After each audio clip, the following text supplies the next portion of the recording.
श्री रामचरितमानस के बालकांड में गोस्वामी जी लिखते हैं कि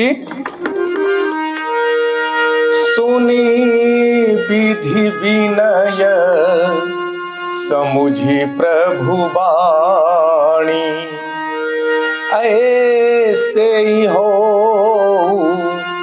कहा सुख मानी।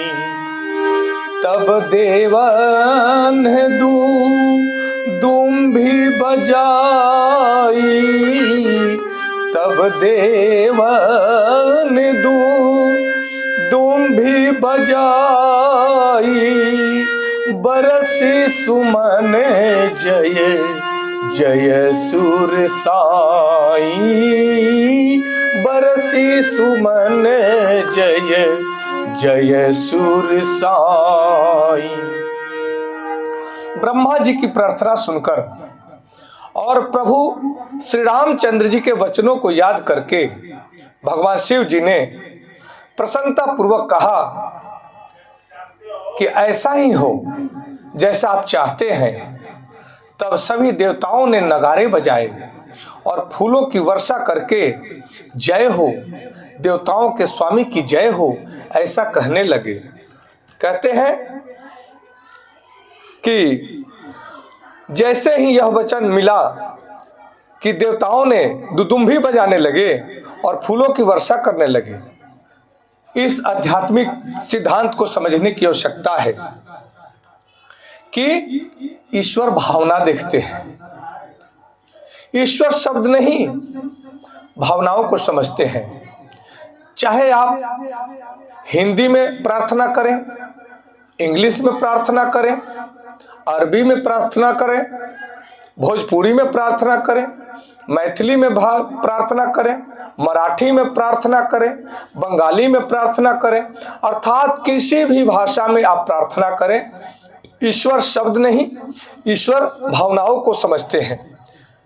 ब्रह्मा जी की प्रार्थना केवल औपचारिक शब्द नहीं था, बल्कि वह भावनाओं का संप्रेषण था।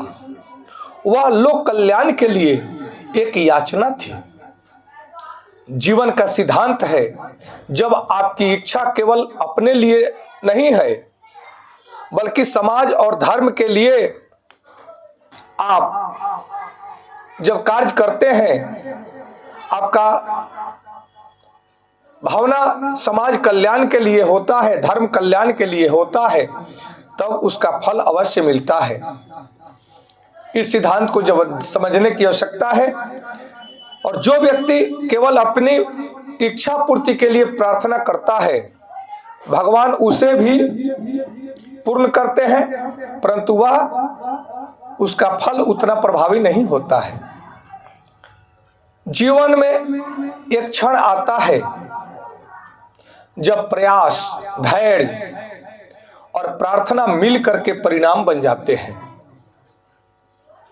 वही क्षण है जब भीतर से आवाज आती है, अब समय आ गया है।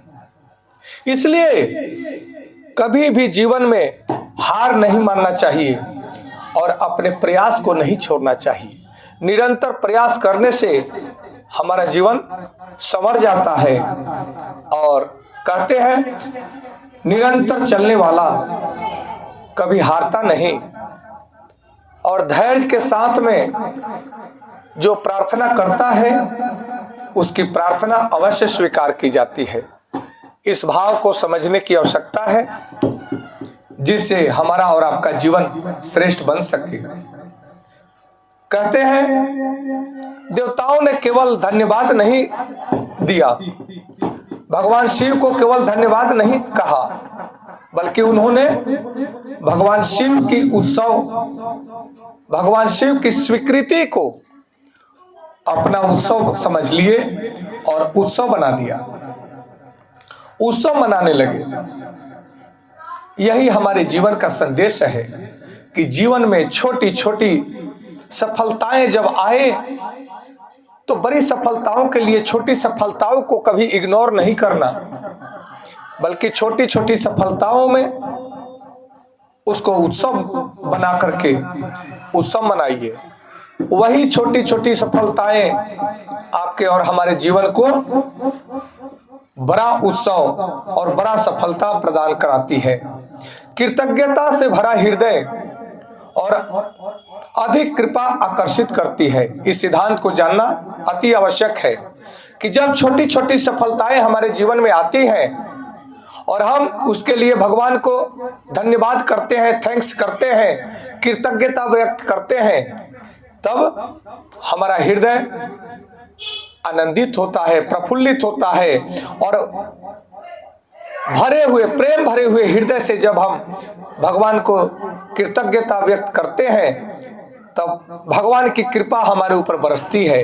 क्योंकि कृतज्ञता भावनाओं के साथ में कृतज्ञता व्यक्त करने वाले की ओर कृपा अवश्य आकर्षित होती है। यह सिद्धांत है।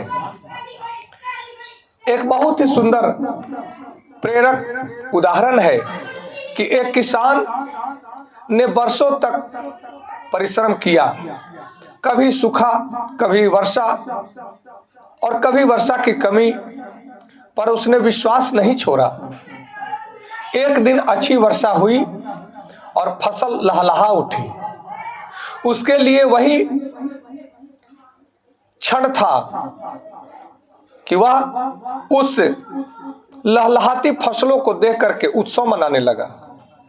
जैसे देवता गण भगवान शिव की स्वीकृति को पाकर के ही उत्सव मनाने लगे, वैसे ही हम सबका कर्तव्य बनता है कि जीवन में जो छोटी छोटी खुशियां मिले उसे एंजॉय करें। बड़ी खुशियों के चक्कर में छोटी खुशियों को कभी इग्नोर न करें। यह बहुत ही गहरा आध्यात्मिक संदेश है कि जब संकल्प शुद्ध हो, प्रार्थना निष्काम हो और धैर्य अटूट हो, तब ब्रह्मांड भी आपके पक्ष में खड़ा हो जाता है।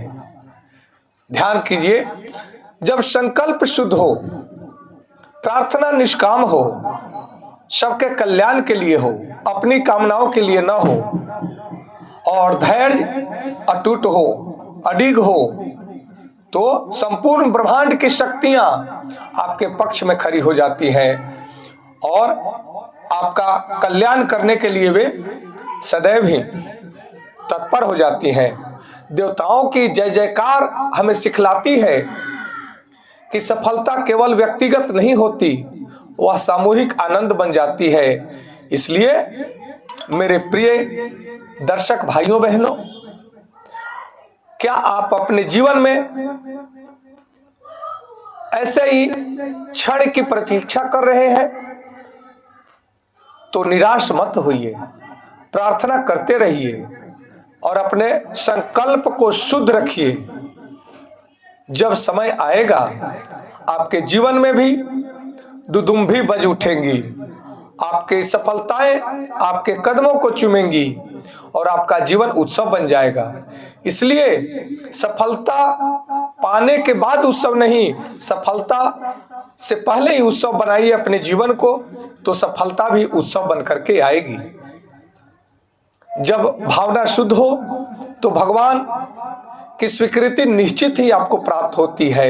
इसलिए यह चौपाई हमें बहुत ही सुंदर भावनाओं से ओतप्रोत करके हमारे जीवन को संवारने का सिद्धांत सिखलाती है। इसलिए आज इतना ही, कल फिर मिलेंगे अगले एपिसोड में, अगले चौपाई के साथ में। तब तक आपको कोटि कोटि प्रणाम। हर हर महादेव। जय माता पार्वती जी, जय श्री राम।